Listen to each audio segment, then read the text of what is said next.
Morning students. जो साडा अज दा टॉपिक है वो है भाई वीर सिंह जी की रचना कंब दी कलाई, जो कि तुहाडी काव्य यात्रा पुस्तक का हिस्सा है, जिस विच उन्हां ने एक रहस्यमई अनुभव नूं पेश कीता है। ये कविता अनुभव बारे जिक्र करती है, जिस विच अनुभव महान है। जिवें कि भाई वीर सिंह जी दसदे हन कि उन्होंने सुपने दे विच परमात्मा दे निरे नूर नूं महसूस किया। उन्होंने काफ़ी बार उसनूं छूहण की कोशिश की, पर वो चाह के भी उसनूं छूह नहीं पाई। जिस विच वो लिखते दसदे हन कि उन्होंने 3 वार कोशिश की परमात्मा दे उस निरे नूर नूं छूहण दी, पर वो हर वार असमर्थ रहे। अगे असीं उन्हां दी इस कोशिश के बारे पढ़ांगे। भाई वीर सिंह जी पहलियां सतरां च कह रहे आ कि सुपने विच तुसीं मिले सानूं, असां तां गल वकड़ी पाई।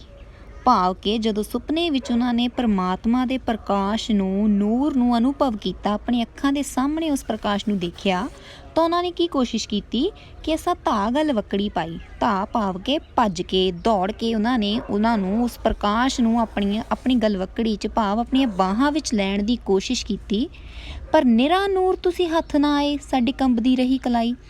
अगे वो कह रहे आ कि तुसीं तां निरा नूर सीगे, तुहाडा तां कोई स्थूल नहीं सी, तुहाडा कोई आकार नहीं सीगा जिन्हों मैं हत्थां विच लै सकदा। भाव कि तुसीं कोई दुनियावी चीज़ नहीं सी, सिर्फ एक अनुभव सी जिसनों पकड़िया नहीं जा सकता सी, सिर्फ महसूस किया जा सकता सी। इस करके मेरा हत्थ जिहड़ा आ वो कंबदा ही रह गया।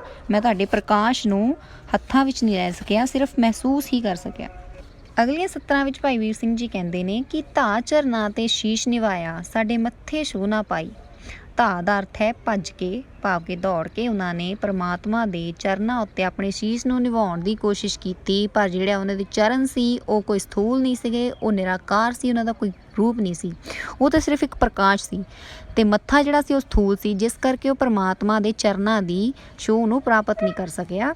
ते वो कह रहे हैं कि तुसीं उच्चे असीं नीवें, साडी पेश ना गई अकाई। भाव के तुसीं उच्चे हो, तुसीं महान हो, ते साडे सामने साडी कोई भी पेश ना चल सकी। भाई वीर सिंह जी ने 2 कोशिश कीतियां परमात्मा की छूह नूं प्राप्त करन दियां। पहले पैरे विच उन्होंने की कोशिश की सी कि उन्होंने धागल वकड़ी पाउणी चाही सी परमात्मा नूं, पर उहदे विच असमर्थ रहे। दूजी कोशिश उन्होंने की कि अपने मत्थे नूं परमात्मा दे चरनां ते शीश निभाउण दी कोशिश की, पर उहदे विच भी सफल ना हो सके। हुण तीजी कोशिश करदे हो कहंदे ने फिर लड़ फड़ने नूं उठ दौड़े, पर लड़ ओ बिजली लहरां।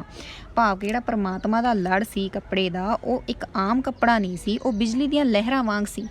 जिस करके वो भाई वीर सिंह जी कहते हैं कि वो मेरे हत्थ नहीं आ सकिया, मैं तो उन्होंने फड़न के लिए दौड़िया, पर वो जिहड़ा लड़ सी उहदी मैं छूह नहीं प्राप्त कर सकिया, क्योंकि जिहड़ा लड़ सी वो बिजली दी लहरां वांग सी। कहते उड़दा जांदा पर वो अपनी छूह सानू गया लाई। जदों वो लड़ साडे सामने अखां दे मूर दी एकदम नाल निकलिया, उहदी छूह मैं प्राप्त की, उहदे नाल जिहड़ा अंतरमिक जिहड़ा सी मैनूं आनंद प्राप्त होया, मेरी आत्मा जिहड़ी सी आनंदमई हो गई। अखीर विच जो भाई वीर सिंह जी ने जदों परमात्मा की छूह महसूस कर लिया, तो की कहते हैं मिट्टी चमक पई ए मोई।